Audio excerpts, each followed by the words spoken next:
Welcome in everyone to episode 39 of Bruins Tape to Tape. I'm your host tonight, Maria from Watertown. I'm going to welcome in shortly my ever fabulous co-host Karoline, and that video clip is sadly the one and only goal scored by Pavel Zacha during the course of the playoffs, and unfortunately it was not enough in Game 6 against the Florida Panthers to help the Bruins extend the series to Game 7. We will be talking about that game more specifically. We're also going to talk about some of the comments made on Breakup Day by members of the Boston Bruins, as well as the annual season-ending press conference by Bruins management. But before we get into all of those topics, welcome in, Karoline. Hi, It's a little bit of Maria. a somber episode tonight. It is. It is. And watching that goal, I mean, it was a beautiful goal, but it was also a sad goal because that was the last goal that we got to see scored until October, really. So I will sit here sadly with my summertime cold, watching other teams move on to the Eastern Conference Final and Stanley Cup. Well, I appreciate you coming off injured reserve tonight to wrap up what I feel has been a good year, not only for the Bruins but for us Mhm. as a duo, just experimenting with the idea of two women who love hockey and Yeah. talking hockey and putting our thoughts and comments out for the universe to listen to. So I also want to thank our listeners. We Yeah. do have a very nice following, and we really appreciate the support and the encouragement from everyone that has been championing us throughout our inaugural season. So I know. this won't be the last for this No, season, no. folks, because we do plan on recording a couple of special episodes. One will Mhm. be on or about June 18th. We'll be talking about the construction of this team, the Boston Bruins, moving forward, what we'd like to see, who we'd like to see potentially stay, who we'd like to see potentially go. We won't be doing that in tonight's episode. And then we will have another special episode as free agency hits in Mhm. July, because based on the comments made by Bruins management today, we do expect them to be active during free agency, as will many other teams. So there should be a lot of good news Mhm. to be talking about as we approach free agency. So, but Absolutely. let's start with the not so great news, in that the again for the second year the Bruins have been eliminated by the Florida freaking Panthers. God, do I dislike that team. I just dislike that team. Yeah. Yeah, and we've talked about this. It's not just that, we've played them a whole host of times. I mean, they've been in the division, for quite a few years. It's not just that level of frequency, what is that? Familiarity breeds contempt. It's just being in a position where, your team has worked tremendously hard, played the game the right way, and lost once again to a team that honestly doesn't play in the most honorable of ways. You know, the Bruins were by no means perfect, and we've talked about all of their shortcomings, but it still kind of sticks in your craw when this kind of thing happens, when it's almost like an injustice, not because of anything specific. I mean, there are specific things, but it stinks when it's a team like that. And I will say it wasn't quite as much of a heartbreaker this year, at least. I was afraid that it was going to be. Um, but it sucks nonetheless, right? Yeah, and I agree with all that you've said. The one thing that I will give the Florida Panthers credit for, they are friggin' relentless. Yeah. And I think if, the Bruins had had spurts of that relentlessness, we might Mhm, be having a different conversation at this point in time. But mhm, that second period by the Florida Panthers, the building itself, I was at the game, mhm. and as loud and crazy and frenetic as the first period was when Zaka scored that goal, Yeah. you could just hear the building erupt. But when the Panthers came out in the second period and were just pressing and pressing and spending so much time in the Mhm. Bruins end, I think there were enough fans in the building who were saying to themselves, "Here we go. Yep. Here we go. Wait for it. Wait for it. Florida's going to score. Wait for it." And there was just a level of quiet concern because you could see the writing on the wall that Yep. eventually Yep. Florida was going to tie that game because once again, the Bruins had their opportunities to extend the lead and they just couldn't finish. Mhm. And Yep. I don't know about you, but I'm frankly tired of saying that time and time again in the Yeah. playoffs with Yep. Boston Bruins. Yeah. So I have I guess it's a funny, but not like a funny ha-ha, like a funny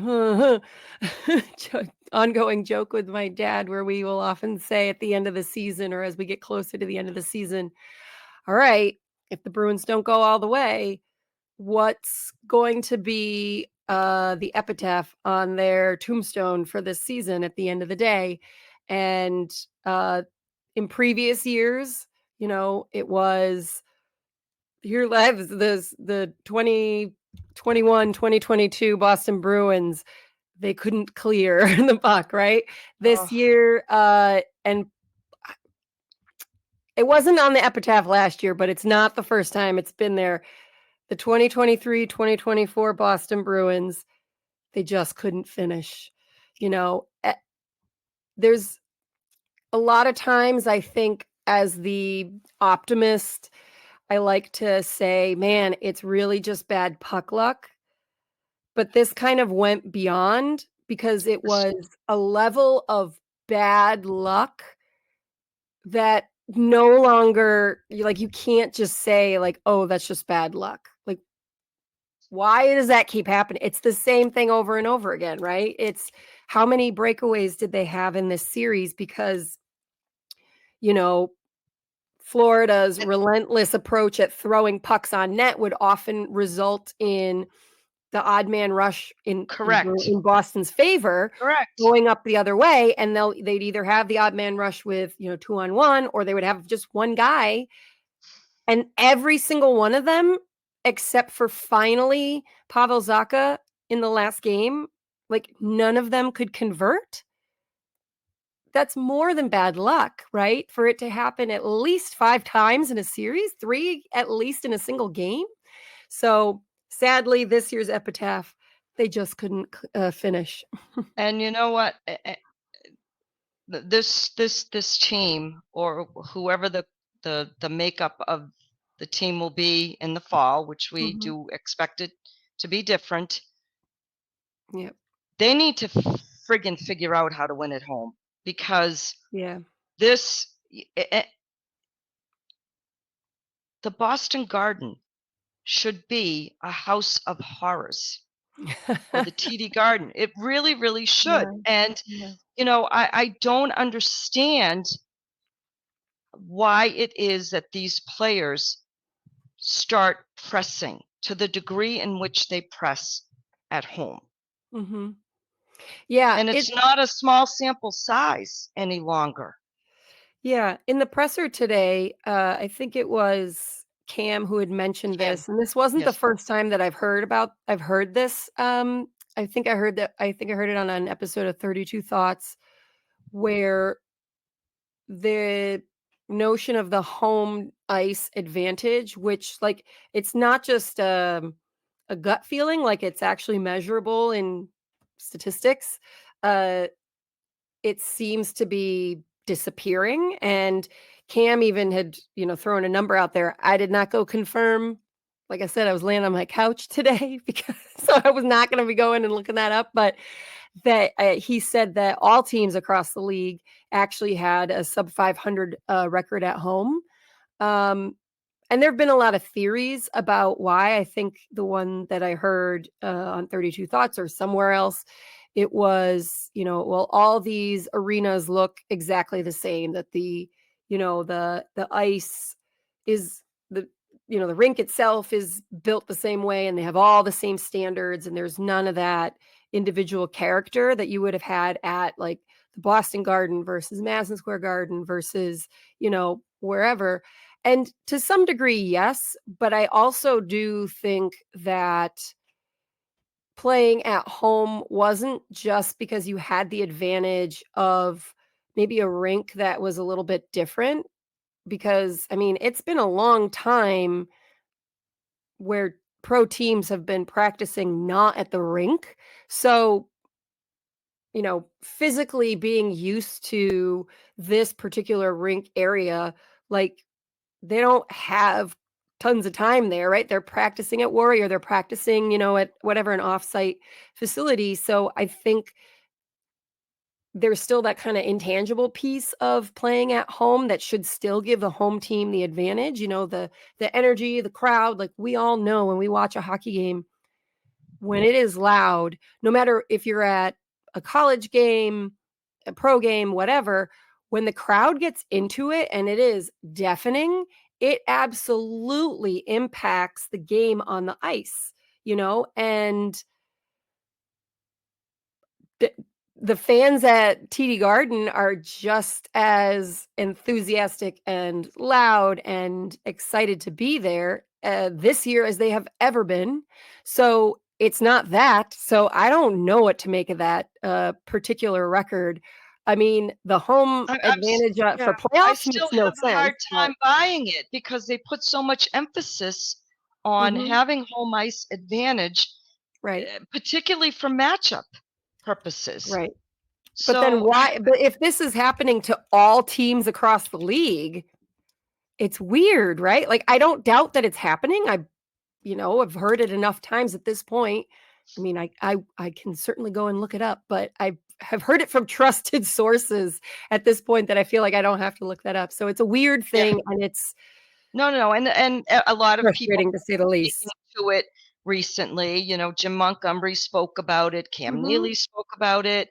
Elliot Friedman has spoken about it. mhm. So it Yeah, just it boggles the mind. makes no It sense. boggles the mind that it Yeah. seems to be, I don't want to say a disadvantage at this point, but less of an advantage Yeah. that one would hope. And Mhm, we highlighted the Pavel Zacha goal because we're going to talk about part of the reason why we feel that we weren't able to win that game mhm, and potentially force a game 7 is the inability to finish, the inability to score.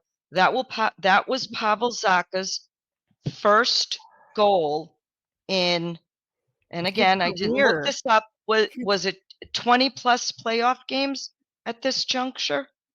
I think it's his entire career. So, yeah, it's astonishing, and, he's 27, so he's been in the league, for what, probably a decade. Let me see, his draft year was 2015. So, like, yeah, it's crazy. It's crazy. And the goal that ended the Bruins season or hopes of extending the series to a game 7 was, you know, just atypical of Yeah. the struggles that we saw with this team all season long. I will say that this was one of the few mistakes that Jeremy Swayman made, was that rebound that came off the initial shot Mm, was not redirected, yeah. probably where he wanted it to, but you know what? I'm not putting it on No. him. Mm-mm. I'm not putting Mm-mm. it on him. It was one of the few flippin' mistakes he made. It was an Mhm. unfortunate time with what, a minute 30 left Mhm. on That the clock. what happened with him because he also then couldn't see the puck, that I would chalk up to the hockey gods. In his case, because of how good he was all season, that was just that alone, I think, was bad luck just for him, not anybody else on the ice in front of him. Because they had jobs to do as well, that they did not do, and they were not, they weren't successful in regaining possession or deflecting it themselves better. He's the only one that gets the hockey gods pass on that. He earned that. Yeah, and it just seemed to me that, Parker Wotherspoon and Morgan Geeky just were like looking at each other like, you got this, like just so Yeah. frustrating, frustrating to Mhm. have lost in that manner, Yeah. but not not unsurprising Yeah. in light of the fact that those were struggles that we Mhm. saw over and over again for this Mhm. Boston Bruins team. Yeah. Now, all in all, I would say they had a successful season. Mhm.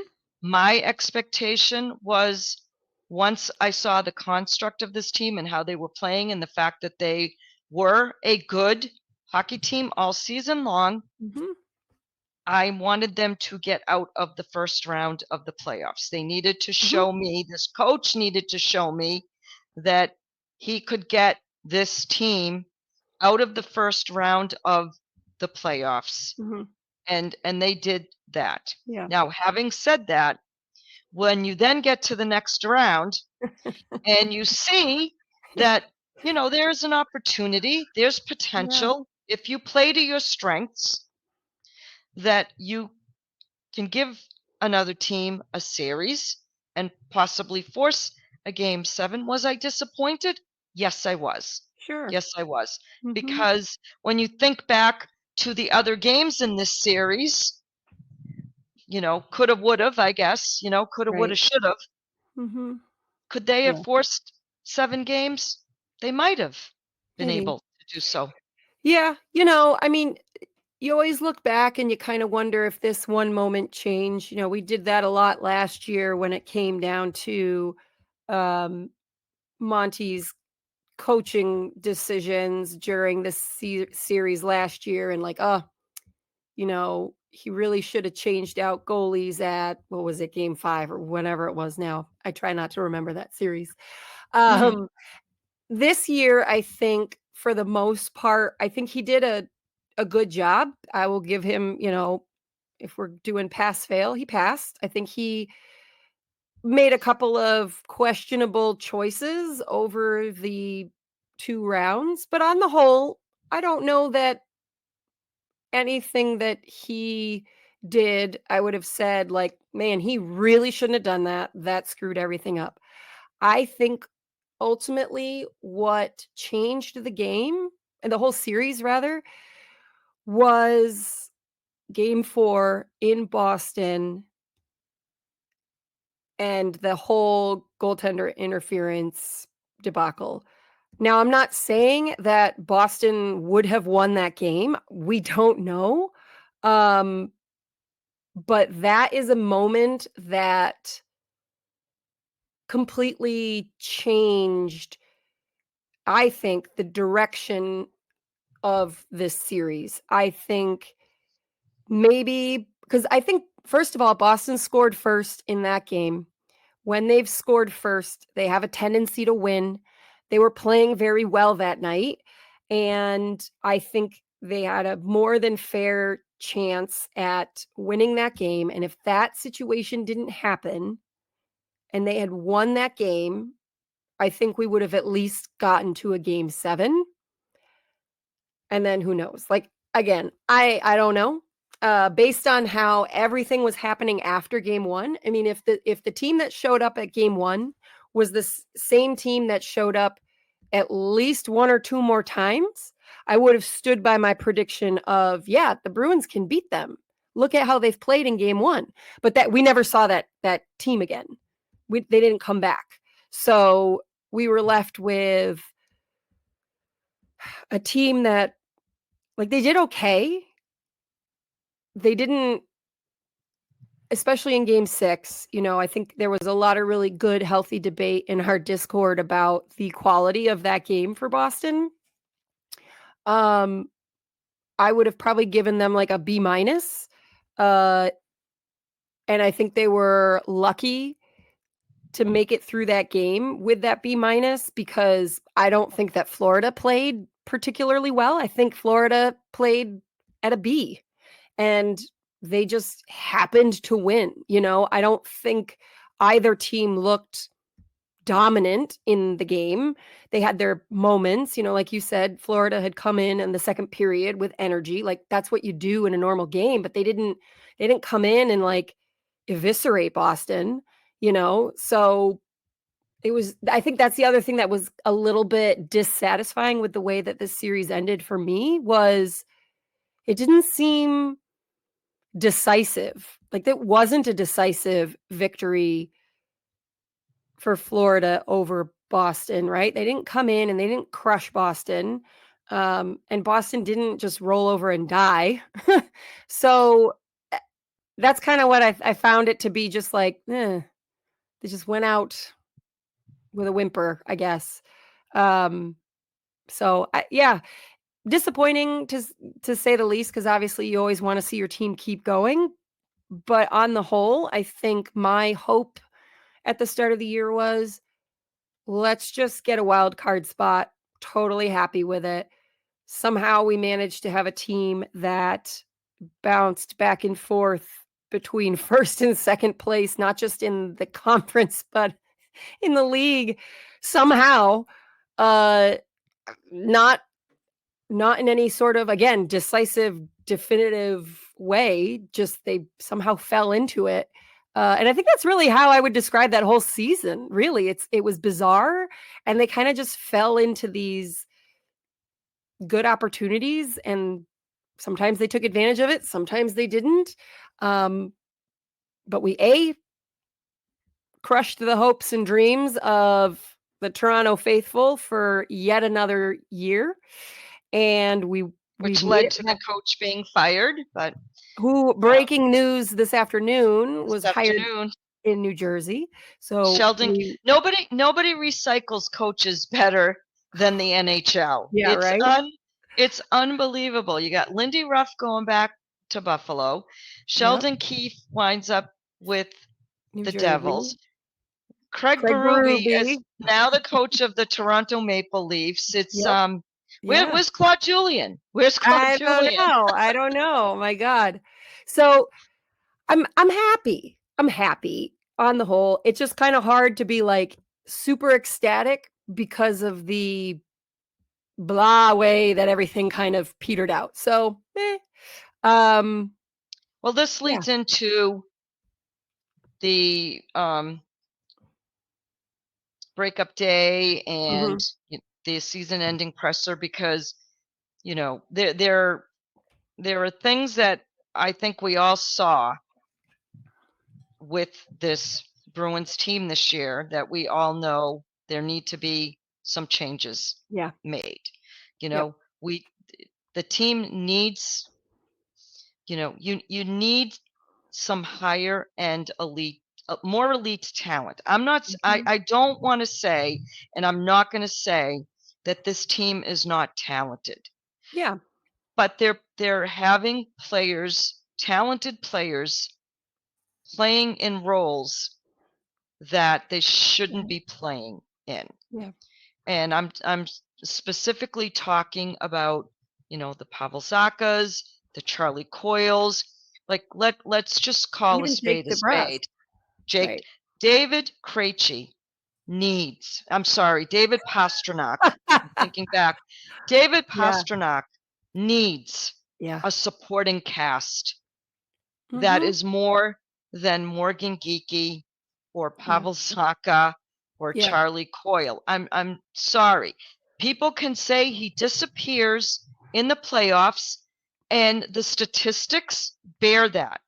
But what you forget about is if you only have basically one or two guys that They're a easy to team cover. needs to focus on, and you take them out of the game, Yeah. well, what You have do you nothing think left. is going to Yeah. happen?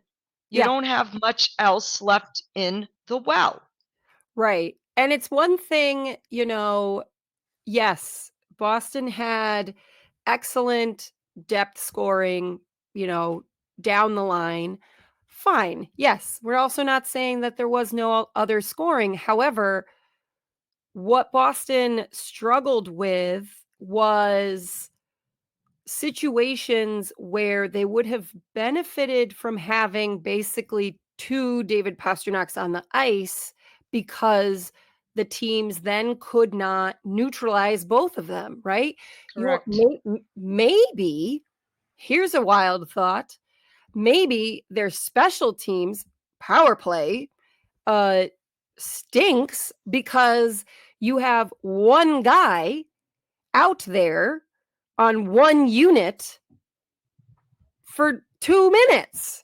Like, imagine if we had a power play, let's say we had 2 David Pasternaks, and you really wanted to make a point of executing on this upcoming power play because it's going to be crucial for the game.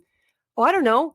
Have 2 of them on that same power play unit at the same time. Can you imagine? Like, then I think our power play wouldn't be a problem. Or to have one on each unit and then you are cycling essentially the same person out there, but the other one's getting rest.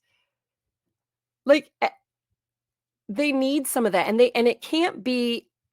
I'm not saying we want to see an actual like copy paste, because I feel in instances where I've seen that in other teams across the league, it creates a kind of divide uh in the team.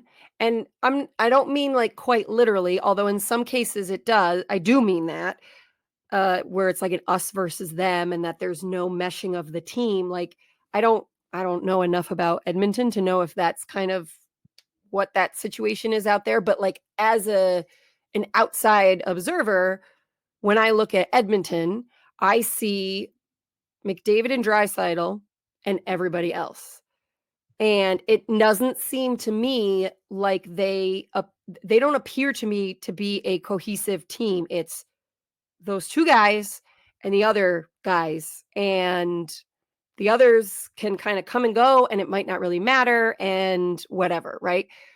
Same thing in Toronto, right? You've got 3 guys.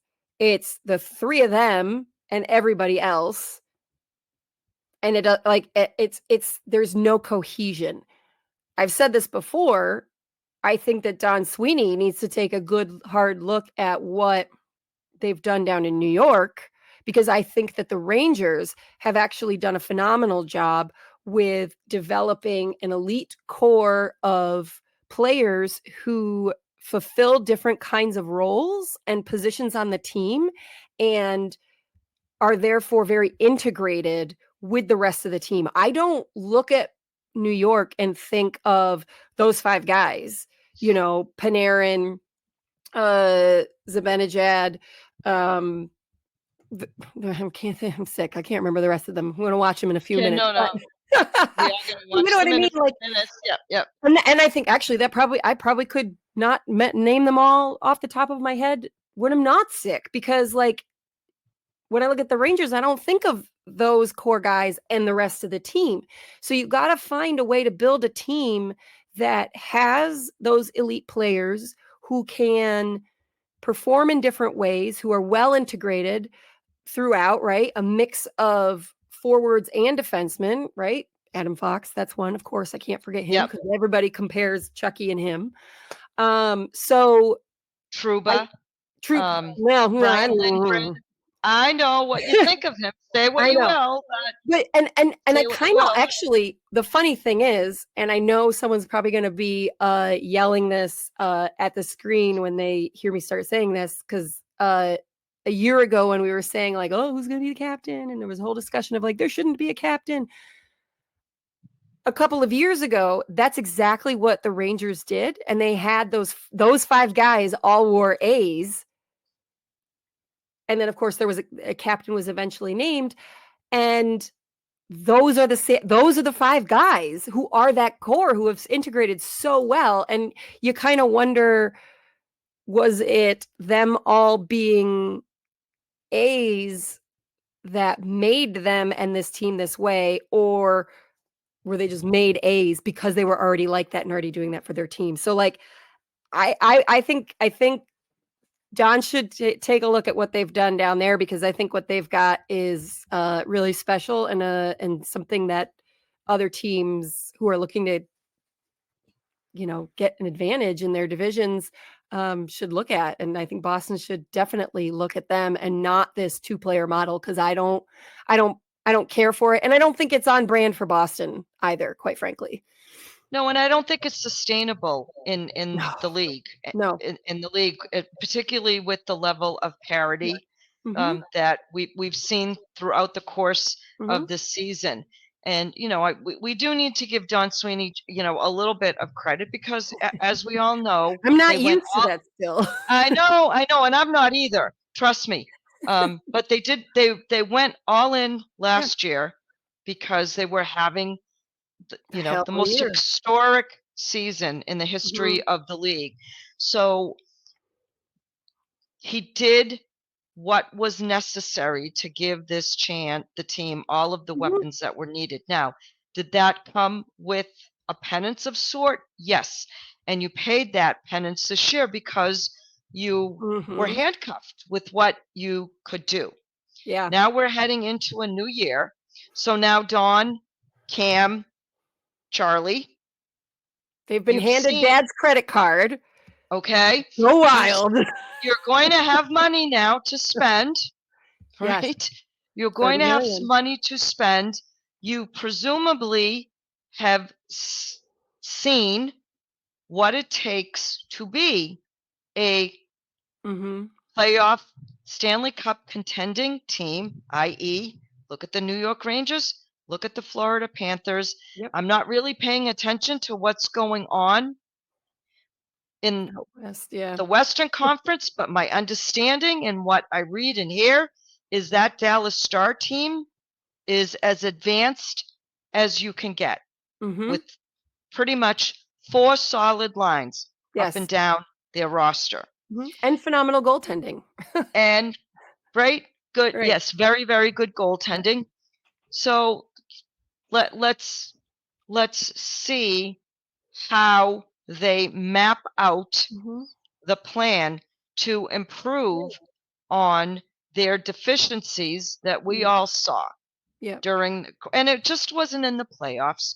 We knew Right. they had deficiencies to start the season. However, Mhm. they weren't in a position to address them Right. financially. Right. And remember also, it wasn't just that last year's cap only went up by a penny. The Bruins also had to pay, quite literally, penalties because of the bonuses that they were obligated That to were pay due out to for, Patrice Bergeron Bergeron and Krejci. and So they were Krejci. like they were extra behind the 8 ball, when it came to finances. So they're really gonna be feeling rich this this off season for sure, for sure. So that leads us nicely into to wrap up this segment, folks, as if you don't already know, because it seems like a lifetime ago I that know. this game happened, and it was just last Friday, and Yep. we're recording on May 22nd. The Bruins lost 2-1 and had the unfortunate episode of yet another goodbye handshake on home ice for the Florida Panthers to move on to face the New York Rangers. That series is beginning tonight in Mhm. New York, and all I can say is go Rangers. Go Rangers. I know. Now go take a shower. I will after we're done. I'll wash my mouth out with soap. And not just because it's 90 degrees today, but Um, Yep, yeah. It's gonna be an interesting off season. Um, you know, the presser today, love-hate relationship with this presser because, you know, is there gonna be anything actually new or interesting that's gonna be said? Maybe, maybe not. Last year was actually a little surprisingly dramatic, because there was a lot of, drama that was kind of covertly getting sent out, in that one. But this year, I think a couple of things. One, I was really glad to hear that nobody's heading off to surgery. For as much as anyone can debate on whether knowing that some players had physical ailments or not, you know, makes them feel better, makes them not feel better. Um, I think you probably doesn't make you feel any better. no, no. And um, honestly, I'm getting a little tired of oh, this mhm, guy has this guy right. has that, this guy. Mhm, Okay, yeah. But on the whole, glad to hear that nobody's slated for any surgery. that So is going to keep them out for any that's extended period of that's 2 time years because in a row, so that it's has good. happened in the past Yep. that to keep Yeah. players, Yeah. i.e. Brad Marchand one year with the hips, And Grizzlick Chucky had, and that was all the same year. and That was Chucky. That was that was all the same. that was all the Yep, same year. So, all in the same season. Yep, yeah. or end So, of season. yeah, so, glad to hear that. Otherwise, there were no particular surprises. Cam talked about really needing a team of guys who can go after pucks, which we already knew that. Some speed, which they've been slowly building and growing on their speed. This year was probably the fastest team that Boston has had in quite a while, with like Lauco and JD's really fast. Couple of the other younger new guys. Um, so what happens beyond that? We're just gonna have to wait because I just don't understand why anybody even asks, like, can you tell us the conversations that you're having with these people? It's like, are you kidding me? No, he cannot tell you what he just said to Jake DeBrusk. Like, I you can have to wait for I the can first. appreciate asking the question, but of course, it, there's not going to Um, be a I mean, response in answer. any great detail. I mean, Don Sweeney did acknowledge with respect to the players that he brought in at the deadline Mhm. that it seems, if you read between the lines, that he's had conversations with Mhm. them Yep. and they probably know Mhm. what direction the organization is heading in with respect to Right. whether they'll be staying or not as a Yep. future member of the Boston Bruins. Now, he did say, interestingly enough, was it him or Cam Neely, with regard to Pat Maroon, Mm. that that would be dependent on his health. And I will say that I think that's fair Yeah. because I don't know that you got the best of Pat Maroon or the best he had to give with Yeah. coming back from back surgery. So I too I think would like to leave the door open for Mhm. bringing back Pat Maroon Yeah. for another year Yeah. on short money because I think there are components to a Yes. player like that Yep. that have value to Yeah. them, especially with some of the Yeah. younger players on the team.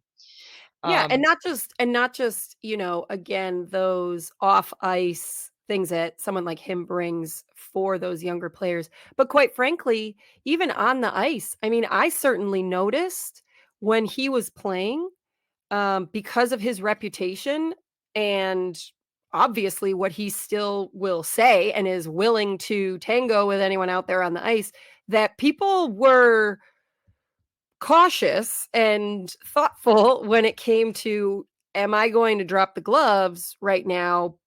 Because that guy's right over there and I don't want to have anything to do with that. So, he's kind of reached this level in his enforcerness where everybody knows what he can do, that he will still do it, and you know better than to engage him in it. So he's still an enforcer to some degree because he's preventing these things from happening. He's preventing shenanigans just by his sheer presence, and I think that's fine too. You don't have to just be out there swinging punches to be the enforcer. Like, if you have the reputation and then that alone is what stops it, fine. I'm okay with Yeah, that. he comes with some cachet Yeah, that has value to it. What that yeah, value is up to right. Sweeney and Maroon's agent to Mhm, decide. But I wouldn't be upset mhm, having him for another year at yeah, at the right at the right yeah, at the right salary, because yeah, you clearly you have priorities, mhm, right?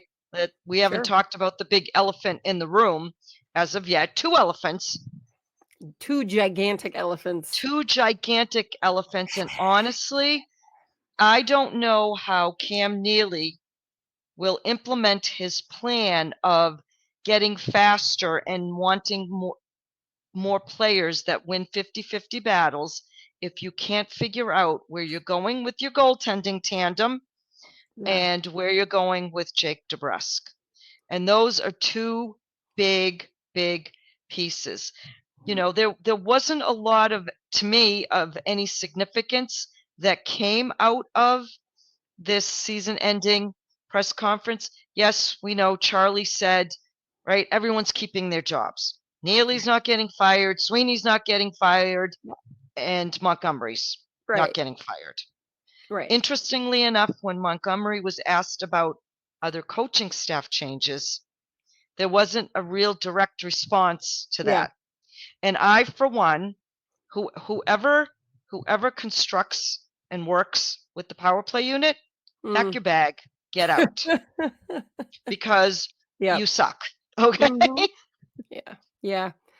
Yeah, it's gonna be interesting. I mean, when it comes to the goalies, I'm sure what Don was trying to say, or it was, we're open to anything and everything. Um, Interestingly enough, for whatever reason, my interpretation of that was not what I think he was trying to go for. For me, it was more of a, we want to keep them both if we can, but ultimately it really sounded, and I could be very wrong, but this was just my initial take, was that unless Linus says I'll go, they might not actually be able to afford to keep Jeremy. Like, that's ultimately what the situation is. Everybody, I hear all the talking heads going on and on about, well, they're going to trade Linus. They're going to trade Linus.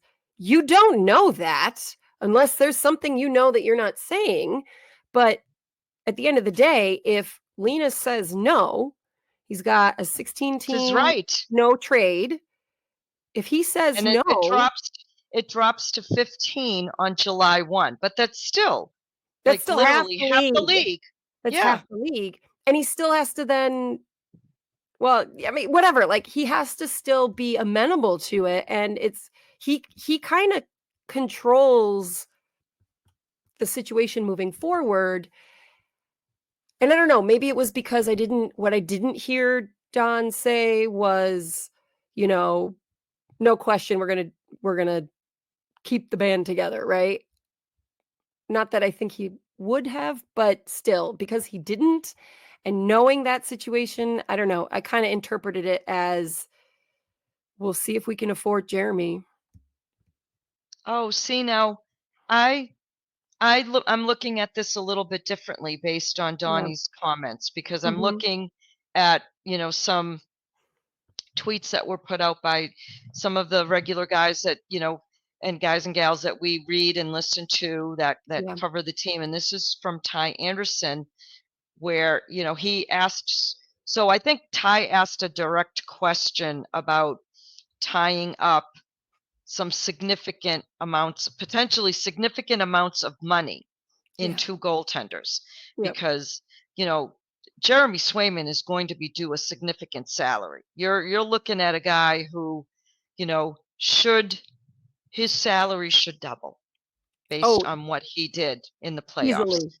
He's looking So at 7 to 8 6 million at million. least. Yeah, Yeah, yeah. yeah, Maybe yeah, maybe higher than that. And yeah, based on yeah, some of the things that I've read, in yeah, maybe in the $7 million. So you're talking about potentially tying up over $12 million just on your goalies. right. That's And half your budget. that's right. You've got And when you 30 when to you play have with. some other Right. priority needs, right, Yeah, at this point in the season. right. So, Donnie gave the impression that he wanted to keep the tandem together, but he put this message out of he expects the phone to ring on Ulmark. So that to me is like a bat signal to Mm, the other teams. Call me, because I'm going to listen to what you have to say. right. And he may need to not only convince Linus that this might be in his best interests Mhm. to go to another team where he will be the big dog, and they might need to potentially lose the trade. I don't know if it's, not getting full value, Mm. or having maybe to eat some of Hmm.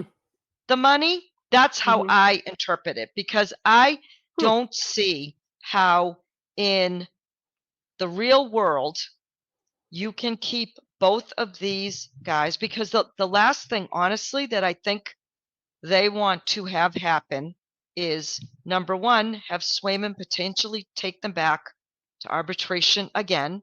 Yeah. Now they have a little bit of control over him because he's a restricted free Yeah. agent, but I don't think you want to go down that road again. And my Mhm. God, And I don't think what they will. no, but what a debacle it would be Mhm. after the performance that this kid gave you in the Yeah. playoffs, Yeah. to show you I Yeah. can do this. Yeah. I can be your guy. I want to be your Mhm. guy here for a very long time. You Yeah. cannot let this guy walk. You Yeah. just can't. That's just my view of the situation. Yeah. So, it'll be interesting, of course, and we, as like Maria said, should something happen in the month of June, in terms of trades, we will definitely have a special episode, especially if there is a trade involving Linus Allmark. Um, any Linus other? doesn't sound Yeah, like a guy who really wants to leave town. you don't want to go either.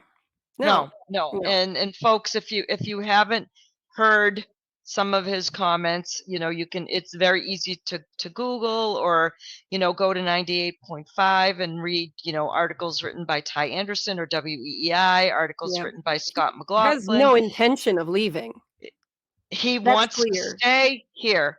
He Yeah, wants to stay here, and he was very right. clear about the fact there's a reason why there are certain teams on his no movement clause, whether it be for, professional reasons, personal reasons, a combination of both. So Mhm. that will be an interesting scenario, and Jake DeBrusk and where that lands, Yeah. because based on what Don Sweeney said today, folks, Yep. they've taken an aggressive approach to Jake DeBrusk, Yep. which sounds like maybe there was an offer of some sort made. But Mhm. Sweeney also followed that up by saying negotiations are a two-way street. Yeah. Yeah. So I found So, that to be a little interesting. yeah, it'll be You know curious how I to feel about Jake? you can take him or leave him. I'm I could take him or You leave wanna him. leave him. No, no, yeah, Yeah, yeah. I yeah, want to leave him and Matt Grizzlick at this point in time. So yeah.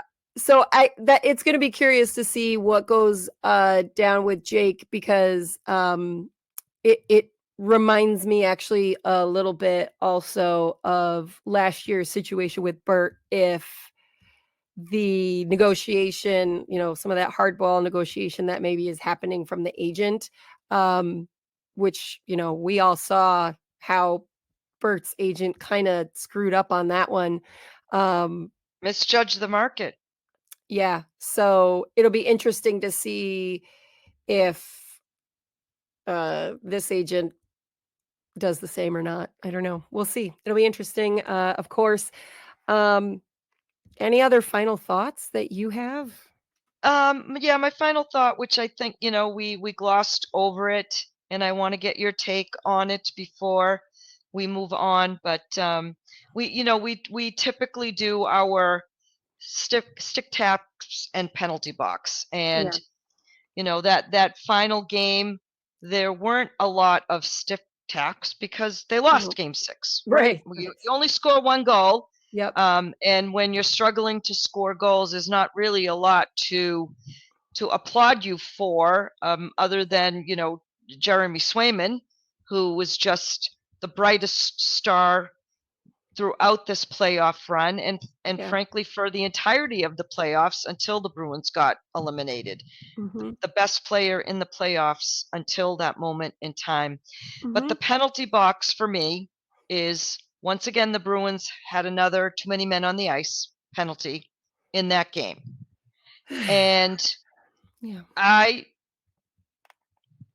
I'm dumbfounded. And I'm No. just they're so Yeah. lucky that they didn't give up any goals Yeah. during those. But you know, at Yep. this point, I've waxed and waned about, is it the players? Is it the coach? It's all of them. It's Jesus Christ. everything. It's It's everything. everything.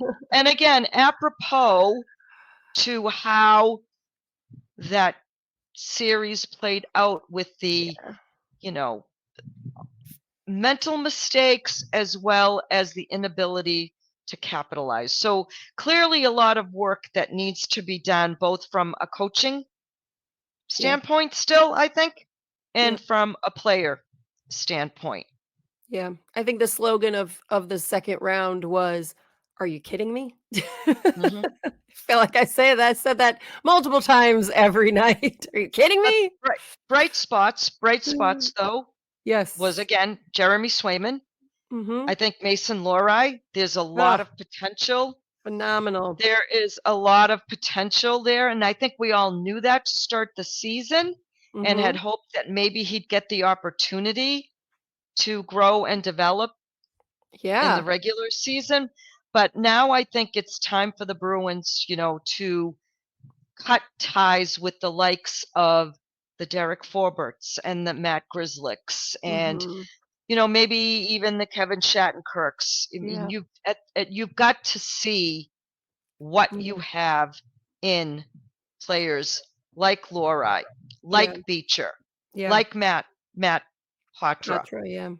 even Yeah. even Justin Brazeau, who showed you that there's Mhm. potential there. Boquist, potential there. There Yeah, are lots. roles that, if you put these players in the Mhm. right roles, if being the caveat word with Right. the Boston Bruins moving forward, the Right. And right roles, Donnie. yeah. And that's ultimately where Jim Montgomery has to make sure that he doesn't fumble because one of the things that, Don, I think, said in the presser was, they were honestly surprised by a lot of their rookies. And yes, those guys will have to, they're not guaranteed a spot, but they were surprised and they have to consider those guys moving forward. And it's going to be up to the coaching staff to make sure that those players are in those right roles and are being developed appropriately, whatever happened with Mason Lowry from regular season to postseason, I mean, that was like a switch got flipped because like he wasn't bad during regular season, but my god, did he make us nervous, and he made a lot of silly kid mistakes, but Correct. he Right. like blossomed overnight when it came to He the got playoffs. better with each game. He got It more was confident. unreal. And it wasn't just because, oh, he was now playing every single night, because he had stretches like that during the regular season where he was covering for guys for multiple games. So, figure out how to capitalize that and keep that momentum going into the new season.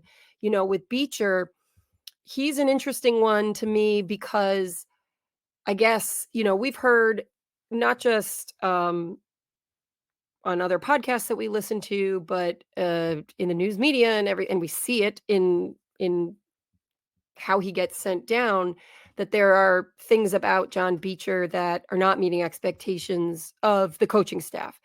I It's not quite as obvious to me, only I think because his number one asset is his face-off performance. So, I would really hope that the coaching staff would see him, see what he can bring when it comes to that, and how can we help support and develop him in whatever those other areas are that they find lacking. Because, like, face-off Oh, face off. champions like that, they are not common. So if you have a guy who's, like, really, really good at it, and maybe he's not so great at other things, then you need to figure it out. You need to Figure it figure out. out how to Right. get him better at those other things, because there's only so much that you can teach when it comes to that face-off dot, right? Otherwise, I think, quite frankly, a lot of it is just your own natural talent and ability to do that job. So, You need to focus on having that once again be yeah, a source of strength for your yeah, team because, you yeah. know, we talked about that throughout the course of the season. Mhm. There were spurts of it being really, really good, but when it was bad, it was really, really bad. Yeah. And it's really hard, I think, to generate any momentum one Mhm. way or the other, either Yeah. coming out of your own end Yeah. or putting offensive pressure on when you don't win the faceoffs and you can't control Yeah. the puck. Now, Definitely. it's not solely on the centerman. No. Yeah, yeah, We yeah. saw instances where wingers weren't being as supportive, and maybe that's some of what Cam is referring to Hmm. when talks about guys winning more puck battles. Yeah. Yeah, yeah, yeah. So, Yeah. I'm hoping that they're doing their due diligence and going up and down that roster and saying, these are the guys that we know have it in them with the right Yeah. people around them. We can get there, and then identifying who those right people may potentially be, Yeah. either via free agency or via a hockey trade. Yeah. Yeah. Because you got nothing coming out of the draft. It's not even worthwhile to even No. pay any attention to the NHL draft No. this No. year if you're a Boston Bruins fan. No. Indeed. But with that, it's time to start watching the 3rd round. Rangers, go Rangers! Oh! But we'll be back. It's been a heck of a season. I've had a lot of fun with everybody. Thank you, Maria. Um, Hopefully, everyone will enjoy their summer and join us in the Discord. Keep an eye on our social media postings, because we'll post updates on things that are happening in the league, and if we're going to have maybe any special guests this summer or other We fun might have one surprises. if I can connect with him Yeah. um, in the off So season. So stay yeah. stay So tuned. So Stay tuned, follow us. folks. Exactly. Like, subscribe, make sure you do that so you can get the notification when our summer episodes pop up. Um, but otherwise, we'll be chatting again when we chat free agency in like a month. in like a month. So I until know. then, go out and have yourself some summer fun. Get out on the golf Yeah, course, get to your summer homes, get to the beach, however you want to enjoy the downtime that yeah. we all deserve after a Oh, long a long season. absolutely. Well, as always, go bees. Go bees.